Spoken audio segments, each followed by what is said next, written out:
Welcome to the Diary of an Apartment Investor podcast. I'm your host, Brian Briscoe with Streamline Capital. Very excited for today's show. We got a new guest on today, Carrie Zatelli. She's with Sky Capital. And Carrie, welcome to the show today.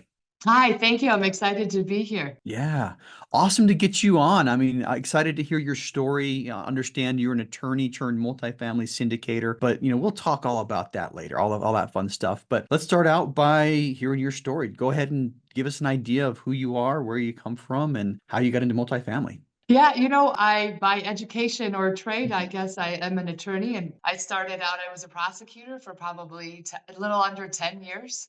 Uh-huh. I moved after that into civil work, more trial work. I did insurance defense. And then my husband and I actually started a construction company servicing multifamily for low income housing. Okay. And we kind of did sidewalk repair for some of the inspections. Still do. We still have that company running, which kind of piqued my interest into apartments and owning apartments. And so after I had my daughter, it was kind Yep. of time to get back in the game. And, after she didn't need as much care.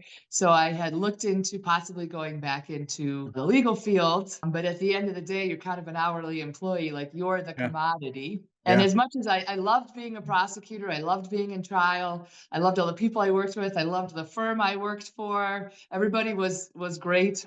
Our clients were great, but you're still a hourly employee. I mean, you're Yeah. getting paid hourly, and the hours the more you work, the more successful you Yeah. are. Yeah. And I kind of wanted to, so I thought, well, maybe I'll get a smaller apartment, 5, 10 units. And right before, I'd actually rented a house out Mhm. previously, and it Yeah. was something I thought was going to be very easy.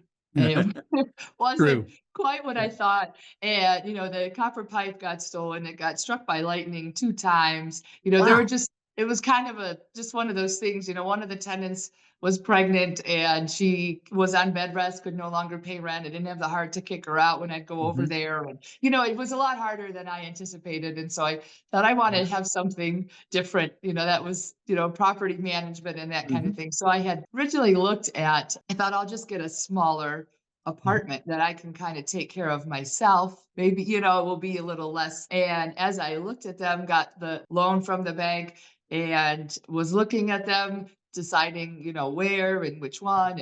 And COVID hit right then. And, they put the moratorium on Yeah. evictions, and who knew how far that was going to go or how long Mhm. and I thought, well, that's going to be a rough time to start the first one if someone doesn't pay rent and you can't, I Yeah. don't know if I could shoulder all this. It was kind of the unknown. So at that time, I started to read everything. I mean, even before that, when I had decided to get Mhm. into maybe having an apartment complex, I had read everything the library there wasn't a book at the library I hadn't read yet. And I Yeah. was listening to podcasts, every time that I'd go to that section and something else had gotten returned from another library, well, I'll take that one and read that. So I had really, decided the more I learned about syndications and getting investors, I was like, this Mhm. is kind of the way to go. And so instead of getting, 10, let's go 100, 150. So then that took on a whole new learning curve Yeah. and figuring all that out and hiring mentors and coaches and, really networking with people and went And here off you to the are. races. And there we Yeah. go. Yeah. So a couple of things, thanks for sharing all that. And I'm gonna, made a couple of notes, but going through and unpacking. So you said you and your husband started a construction company for sidewalk repair. What was the reasoning for that? I mean, why sidewalk repair and why multifamily? In the past, he had a company, Mhm. sold machines that sort Yep. of ground concrete down, Okay. and, people always used to ask him, "Can you just come? We don't wanna buy the machine and have our maintenance people come out and, or hand grind Yeah. things," and so he was always asked, "Can't Mhm. you just send someone out to do it for Yeah. And so I was actually, this is kind of interesting. I was working at a law firm, and we had a weekend where we all had to go in, and they had asked us to work more, basically, Yeah. we had a box lunch and a big meeting, and they asked us to maybe put a little bit more effort. When they say more effort, they mean bill more hours. Mhm. And I felt like I had already kind of been there a lot. I remember coming home and saying, man, this means instead of half a day on Saturday, it's all day Saturday. Or, Yeah. maybe you work till 7 or 8 couple of Mhm. days. And I just remember thinking to myself, like, I'm a team player, I'm on board with Mhm. helping. But and so we talked about it, and just and he wanted to start it, and he had already started something Mhm. similar prior years ago, like, Yeah. 10 years prior or something. So we had decided to just go for it. And Yeah. these complexes get inspections by HUD and rural development every year, and Yep. sidewalk safety is a big one because you can get sued. And so we at first we kind of thought, with my legal background of Mhm. that's what I did, a lot of trip and falls, slip and Yeah. falls, and with his background in that, and it's been very successful. And we were nationwide, we go across the country, kind of branched out into doing any kind of surface repair that's not a street that cars don't drive on, Mhm. pool decks and that kind of thing. Yeah. But yeah, so and I had actually met a lot of people in that industry that, they do low income housing, basically Mhm. syndications. Yeah. And they had talked about LPs and GPs, and that all kind of went over my head for a little while. Yeah. I ask, and I think it's a brilliant move because every time we have an insurance companies, they come out and they look at properties, and then the other people that really come out and look at properties are the lenders. And I've got to say, almost every single time I've had one of these inspections, they very routinely come back with sidewalks. Hey, you need to fix the sidewalk here. You need to fix the curb here. You need to fix the sidewalk there. And so when you said that, I was just thinking, man, that's brilliant because every single time that's one of the things that comes up. So it sounds like this is like your first, you kind of started feeling the itch from the law firm, you were working a lot, and this is kind of like the first step at trying to buy your time back, essentially. Yeah, yeah. I left that, and then, my husband used to say, "I want to see you." This is, we Mhm. weren't married at the time. He's like, "I just don't, like, by the time you get home," and it was, you just don't see somebody. I'm like, "I can't see you during the week. I have, Yeah. by the time I get home and whatever, it's late and I got to get back up tomorrow." And so when we decided to do it, it was sort of I don't know about financial freedom, wasn't really in my vocabulary at the time. It was kind Yeah. of like more quality of life, sort of. I loved what I did. I loved Yeah. the partners and the cases and the clients, and it was, the work was interesting, and I love being in trial, and, that kind of thing. Mhm. It felt to me like maybe a younger person's game for, it's you're working a lot, and it's Yeah. a lot on your plate. Yeah, I mean, when you started talking about, coming in weekends and everything else, I mean, that's something that was very common for me, in the military was, you do exercises, you do events, and I had a lot of weekends spent, away from home and, same thing, long hours. I think a lot of people kind of see that itch. Let's fast forward a little bit. I mean, you talked about your first house a little bit, and we'll go even further forward. You mentioned that you were looking at getting in around COVID, and you had some reason to pause there. Let's talk about that, and go in a little more detail about how you decided to proceed and how you got to where you're at right now. Yeah, I mean, before COVID was even a thing, before we even, I had to look up the word pandemic because I didn't even know, before we even knew what that word really entailed. I had gone to the bank and I had gotten a pre-approval loan type thing. And they kept saying, "We can bring us back all the numbers and Mm. see which one is good for you." And I really started to look. And I think sometimes the more that you learn, the more you learn that you don't know anything. And so Mhm. as I started to kind of get into that, and I started hearing the same things, like you could add parking spaces, you could do this, you could. I thought, I'm gonna take a minute. And so I took probably like maybe 6 or 7 or 8 more months and really started to learn how to do the numbers and figure out, if it costs this, then these are this. So that I had to kind of scale back instead of just wing, because I Yeah. my first thought was to just wing it. It's going to be like a house.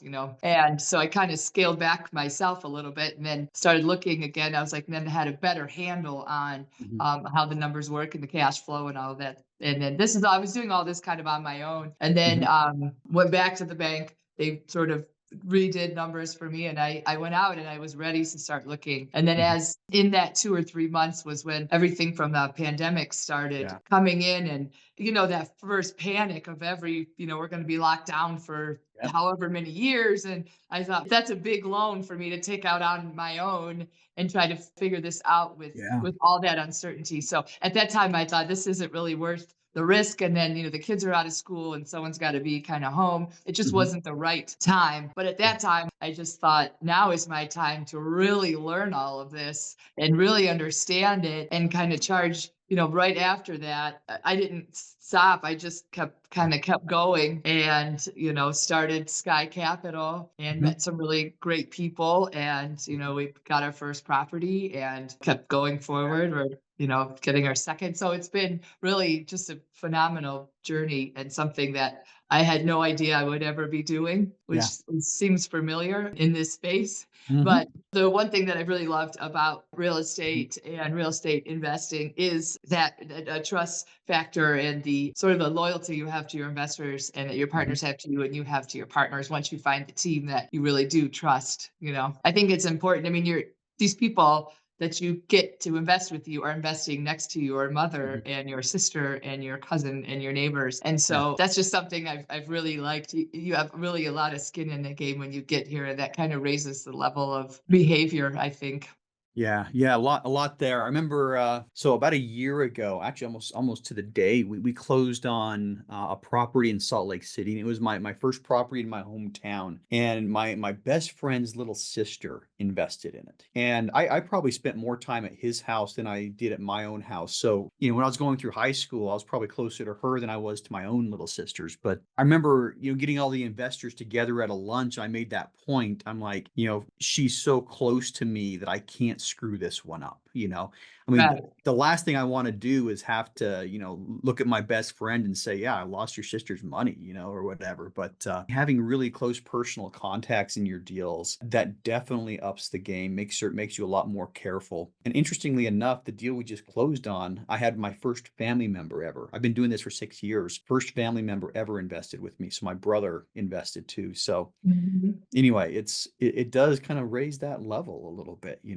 gotta make sure that you're taking, obviously you want to make sure you're taking care of people's money, but when it's a brother or a neighbor or something like that, it's a little bit different. So now go back, and I'm asking another question, kind of back in your history. You mentioned hiring mentors. How did that help you, and what benefit do you think you received from that?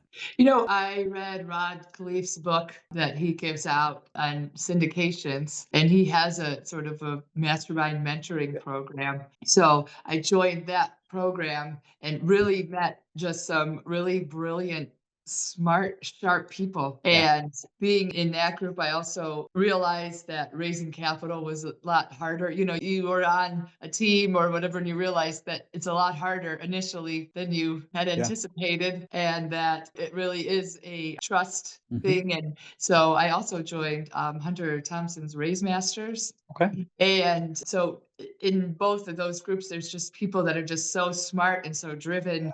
And it's people that are a lot farther along in that Hmm. journey than you are. So it's been really, really great to partner with people that Yeah. have so much experience and have seen all of the things that, when an issue comes up, it's handled. It's like, hey, these are our four choices. What do you guys think? And we kind of hammer it out. I think too, running a business for 10 years, I mean, really the apartment, it's a business. Once Yeah. you get in there and start running it, it's numbers and where they fall and not falling under and staying above and running, the business with my husband. He kind of the sales part. Yeah.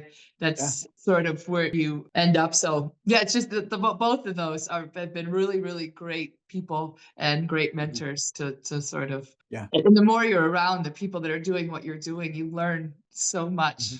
And you can, if you have something you're thinking about, you're like, hey, I know you Yeah. did this. Let's talk about it. And even like when I was at a law firm, I had a mentor, Mhm. they would pair you with one of the partners at the firm and you could say, hey, I'm doing this. So I think just in life in general, if you want to get anywhere, it's important to have somebody that you can sort of Yeah. bounce an idea off of and pick some people that are smarter than you and go Yeah. talk to them. I remember, I mean, for me, I mean, slightly different situation, but a couple of years, like 2017, 2018, I started looking at multifamily properties, and very similar to what you were saying right before the pandemic. I was going to the lenders, and this is the type of loan you're going to get. I didn't know the difference between recourse and non-recourse at the time. And I remember walking out of one of the properties, scratching my head thinking, I don't know what the renovations are going to cost. I don't know what this is going to be.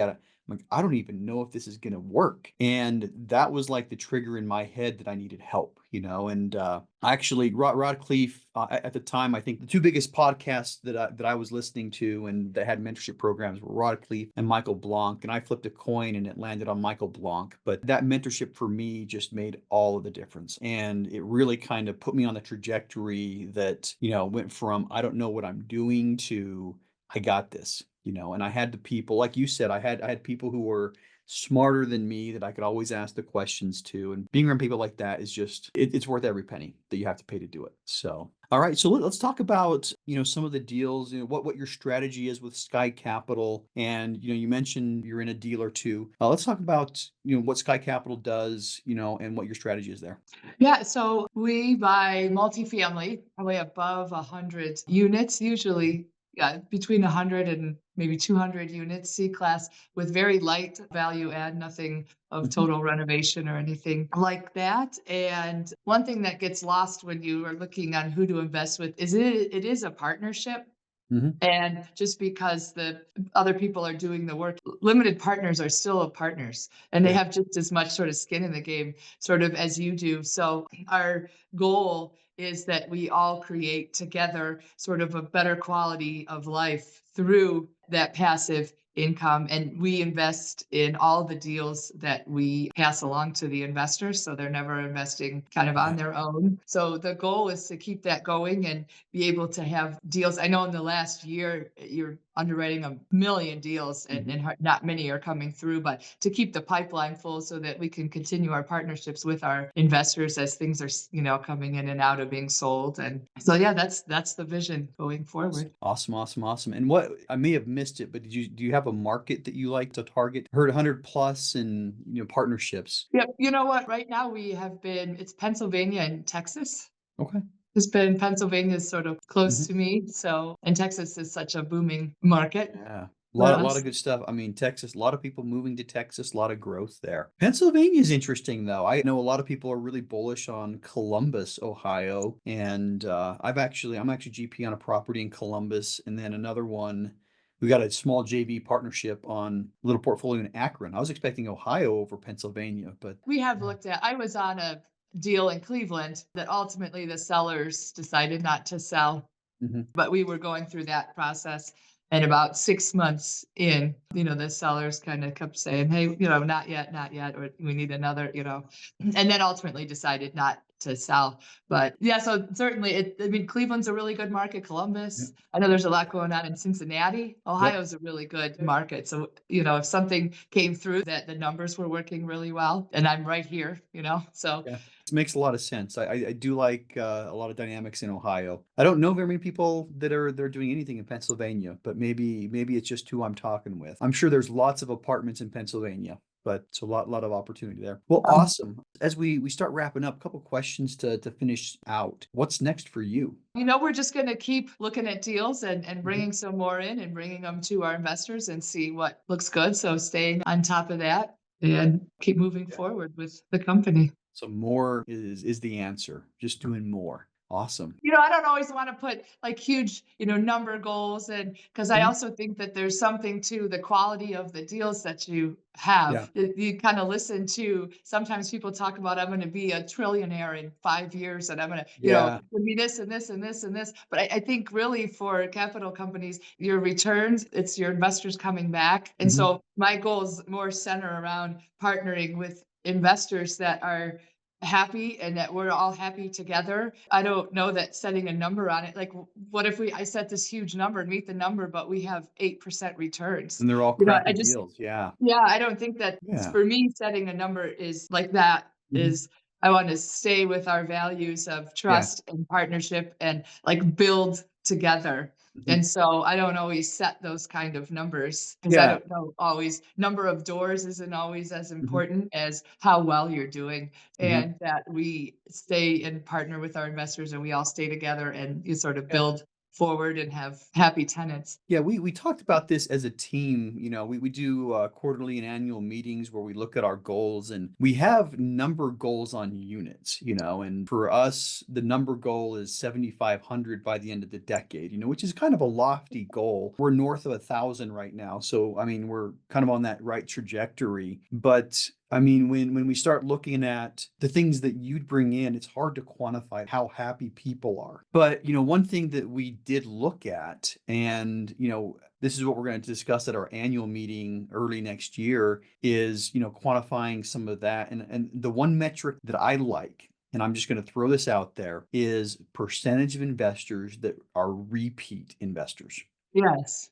you know Yes. and I don't know what that target needs to be.